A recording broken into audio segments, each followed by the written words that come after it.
ভর্তা তো সবাই ভালোবাসে, বা ভর্তা বা ভাতে যাই বলো না কেন, এদিকে আমরা ভাতেও বলি। এটা কিন্তু ভীষণ টেস্টি হয়, ভর্তাটা ভীষণ টেস্টি। এর আগে আমি সজনে ডাঁটার ভর্তা আপনাদের সঙ্গে শেয়ার করেছিলাম, দারুণ টেস্টি হয়। আজকের আমি শেয়ার করব বেগুন আর তারপরে টমেটো দিয়ে একটা ভর্তা রেসিপি। এই টমেটো আর বেগুনের সামান্য টকটক আর বেগুনটা ভীষণ ভালো লাগবে। আর কিভাবে বানালাম সঙ্গে থাকুন, ভালো লাগবে আপনাদের। এখানে সর্ষের তেল নিয়ে নিলাম 2 চামচ, দিয়ে কড়াইয়ের মধ্যে সমস্ত জায়গায় যতটুকু মানে বেগুনটা দেব বা টমেটোটা দেব পুরো জায়গাটা তেল দিয়ে দিতে হবে। আমি চারদিক থেকে দিয়ে দিলাম বলে আলাদা করে দিতে হলো না। দিয়ে বেগুনের দুটো মানে অর্ধেক করে কেটে নিয়েছিলাম, সেই বেগুনের উল্টো দিকটা প্রথমে দিয়ে দিলাম। তারপরে এবারে আপনার পরিমাণ অনুযায়ী দেবেন, আমি একসঙ্গে সবগুলো দিয়ে দিচ্ছি। দিয়ে এবারে টমেটোগুলো আবার দুভাগ করে কেটে নিয়েছি, তার উল্টো পিঠটা দিয়ে দিচ্ছি। এইভাবে সব টমেটো আর বেগুনগুলো এভাবে আমি দিয়ে দেব। আঁচটা মিডিয়াম আছে। দেখুন সব টমেটোগুলো সাজিয়ে দিয়ে দিচ্ছি যতটুকু লাগবে। দিয়ে একটা ঢাকনা দিয়ে এটা আমি 5 মিনিট রেখে দেব। আর কিছুই কাজ নেই। 5 মিনিট পরে এটা আবার উল্টে দেব।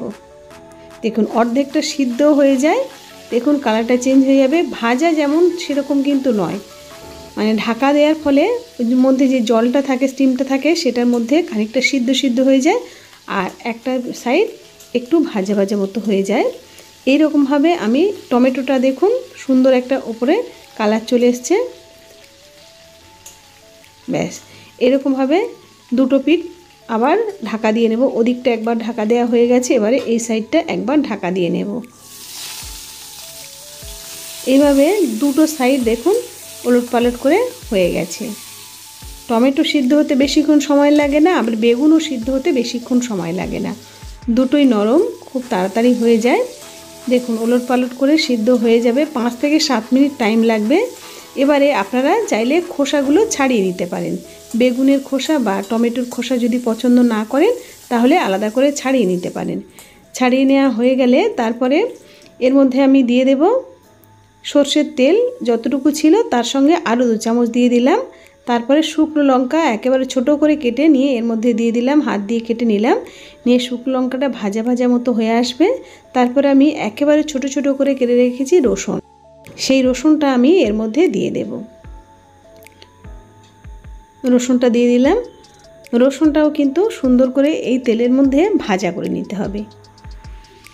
রসুন তেলের উপরে পড়লে এই সময় একটা খুব সুন্দর গন্ধ বেরোবে, তার সঙ্গে শুকনো লঙ্কা আছে, খুব সুন্দর গন্ধ বেরোচ্ছে।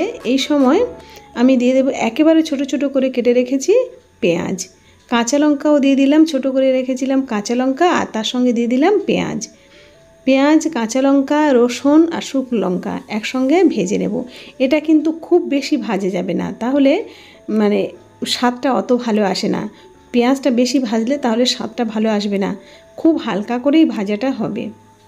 তারপরে আমি টমেটো আর বেগুনটা দিয়ে দিচ্ছি। আমি এখানে খোসা ছাড়াইনি, কিন্তু আপনারা চাইলে ওপরের খোসাগুলো ছাড়িয়ে নিতে পারেন। এবারে খুন্তি দিয়ে এভাবে চাপ দিলেই এমনি টমেটো গুলে যাবে, আর বেগুন তো খুব তাড়াতাড়ি সিদ্ধ হয়ে যায়, সেটা তো এমনিতেই সিদ্ধ করা ছিল, যার জন্য এটা এমনি খুন্তি দিয়ে একটু চাপ দিলেই দেখবেন একেবারেই ঘেঁটে যাচ্ছে। এরকমভাবে আর 5 মিনিট এভাবেই আস্তে আস্তে নাড়তে নাড়তে দেখবেন খুব সুন্দর একটা মানে টেক্সচার চলে আসবে। টমেটোটা একটু চেপে দিচ্ছি, ঠিক এইরকমভাবে আমি একেবারে ঘেঁটে নেব।